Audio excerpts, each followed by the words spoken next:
Yeah, so in this video, I want to give my take on Mehdi Hasan's appearance on Jubilee, especially his conversation with an avowed fascist named Conor. Just thought it was a kind of interesting insight into the state of modern right-wing politics, and especially how it is just so postmodern and so focused on power above anything else, and you'll see what I mean as I explain. But Connor begins by saying he doesn't care about the Constitution. There is a moment in the conversation where Connor says that he is happy to change the Constitution to advance his side of the aisle, but is against Democrats doing the same thing. Quite frankly, if Trump is anti-Constitution, good, and I think he should go further. So this is wonderfully revealing. Clear on Yeah, that? absolutely. Okay. I'm more than willing to amend it and include Whenever the it's in your Second Amendment. favor. Yeah, absolutely. Okay. So can Democrats do the same when they're in office? No, absolutely not. Because you don't it's the believe in friend enemy. democracy? No, I don't. Absolutely not. I found this conversation especially interesting because it shows how many people on the right have just completely reduced politics to group loyalty and power without any regard for the truth or principles, higher ideals, or just figuring out how different groups can live peacefully under one society. It's just might is right and I want my group to win, and so I'm willing to do anything, including lie, cheat, and steal to accomplish that. And so there was actually once a time, not that long ago, when conservatives were institutionalists, like they wanted to protect institutions from decaying into a state of anarchy. But today, it's clear that the right is wanting to undermine the institutions of democracy and will just overthrow the rule of law so long as it serves them. And they will decry any attempt from the other side to do so. And it makes sense then why they support a pro-crime president like Donald Trump. And this inconsistency doesn't matter to them because consistency is only a virtue for someone who cares about the truth. And this is why today's right wing is post-truth and it's very postmodern. And this also relates to how, if you notice, Conor barely makes an argument for his position in his appearance. He doesn't actually offer reasons to adopt his view, other than maybe when he talks about Franco and how communists killed nuns, but otherwise he kind of just comes on, shouts that he's a fascist, doesn't care about the Constitution, just never really offers reasons to accept what he's saying. But then his supporters post on X that he schooled Mehdi and he showed him who's boss and he won the debate. But it's like, how? He didn't even give us reasons to accept his view. And I think this is really because these people are post-truth. They don't care. They're not seeking the truth. They just want to hear their grievances pandered to. And for someone to just go on and say, I'm a fascist, I'm a fascist, I'm a fascist, and just hearing their views stated over and over again is just compelling to them.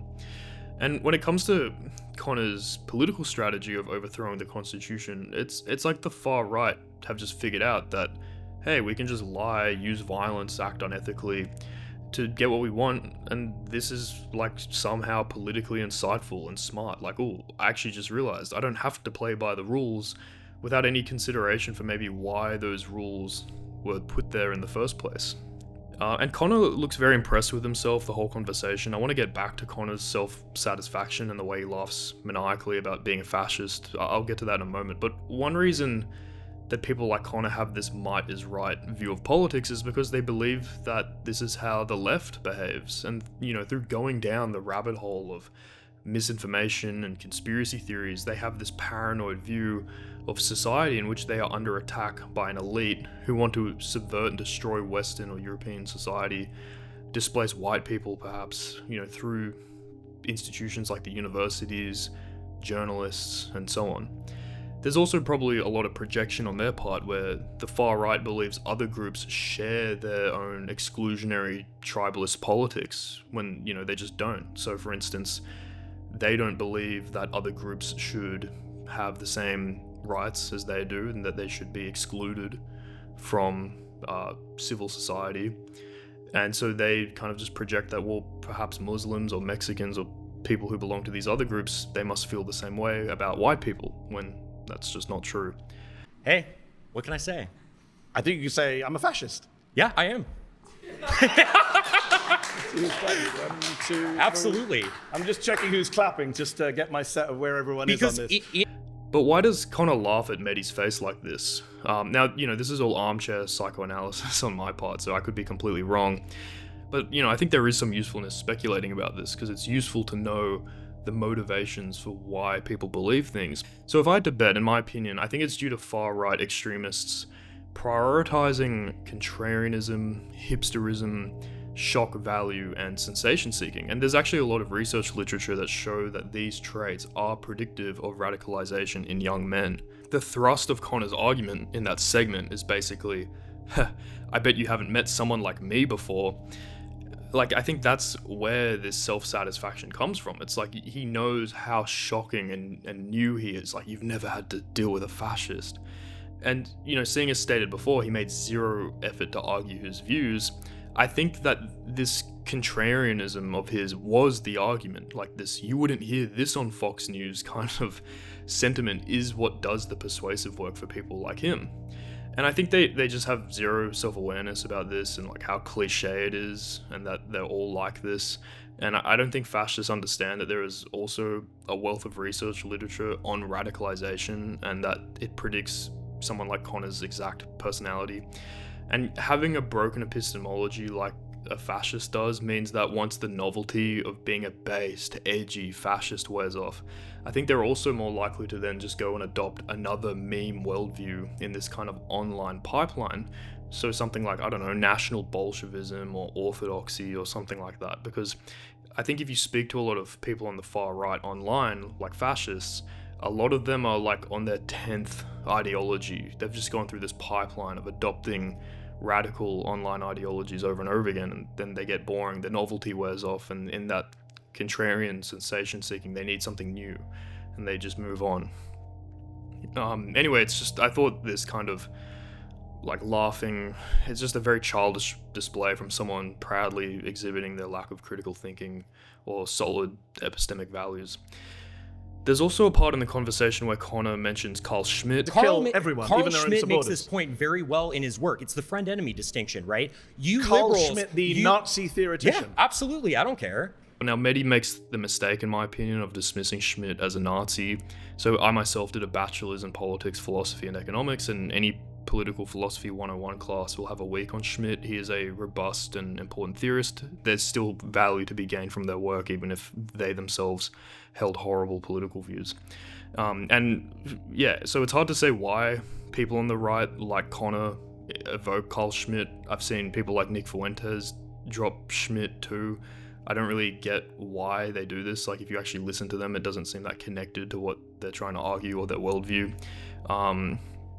It often just seems like a weird attempt at demonizing immigrants. Clear on Yeah, that? absolutely. Okay. I'm more than How do you willing to. I'm more than willing to amend it and include Whenever the it's in Second your Amendment. favor. Yeah, Okay, absolutely. so can Democrats do the same when they're in office? No, absolutely not. Because you don't it's the believe in friend enemy. democracy? No, I don't. Absolutely not. Conflict, or I don't know, a justification to demonize political opposition as if it's like an inevitable result of his theory, but none of this is actually accurate.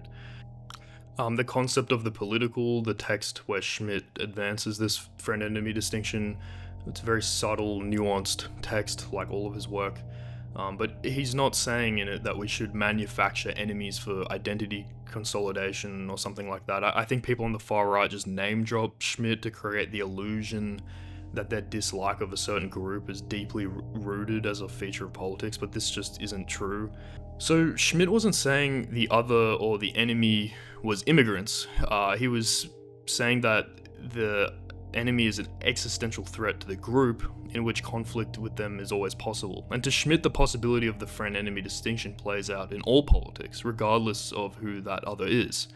So Schmitt was arguing that liberal democracies are already structured like this, not making the prescriptive claim that we should formalize this distinction through demonizing certain groups.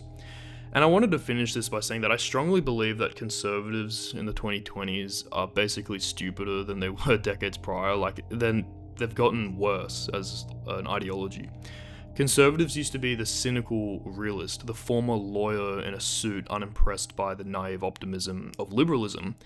But today, they are the anti-intellectual idiot whose whole ideology is reflexive and emotional, confusing slurs and insults as actual political discourse, like when that guy yelled at Mehdi to leave the country.